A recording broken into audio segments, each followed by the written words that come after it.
哈嘍，大家好，我係比利，今日想同大家傾下一個全城關注、新鮮熱辣嘅話題，就喺今日6月16號，澳門行政長官岑浩輝列席咗立法會全體會議，出席行政長官答問大會。呢場大會好似平時咁，吸引咗好多市民嘅目光，因為議員喺會上面出嚟嘅每一條問題，全部都係大家平時最關心嘅民生同經濟痛點。喺成場答問大會入面，議員最關心嘅頭號問題，肯定就係社區經濟同埋中小企嘅經營現狀。大家都知啦。近年隨住居民北上消費變咗做生活常態，本地唔少民生優嘅中小企都面臨住幾大嘅經營壓力。面對呢個大家最切身嘅問題，特首嘅回應就顯得非常務實。佢直接話政府完全明白中小企嘅難處，而家正積極審慎咁研究緊更有效嘅精準扶持同埋逆期措施。佢特別強調，未來嘅方向唔係盲目咁全面派錢，而係要由行本增效入手，真正做到引導同埋留澳消費，實實在在咁幫到基層同社區商戶。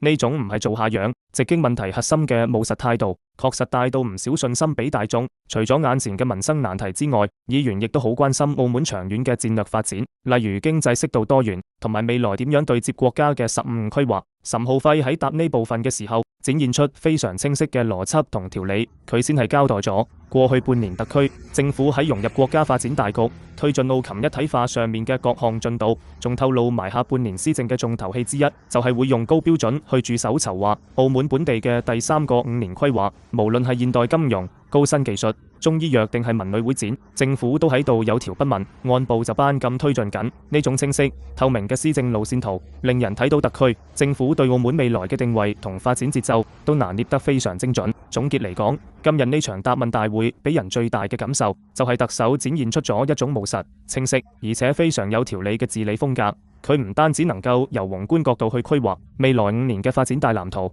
同時亦都可以兼顧到民生無小事嘅基層細節，非常貼地。呢種穩健、講求效率嘅施政作風，確實令人對澳門未來嘅平穩前進多咗一份踏實嘅期待。好啦，唔知大家聽完今日特首喺立法會嘅答問內容，最期待邊一項政策嘅落實呢？歡迎喺影片下方留言。如果你鍾意我嘅影片，記得幫我點讚、訂閱同埋分享俾身邊嘅朋友。下次再見，我哋下一期影片再見啦，拜拜。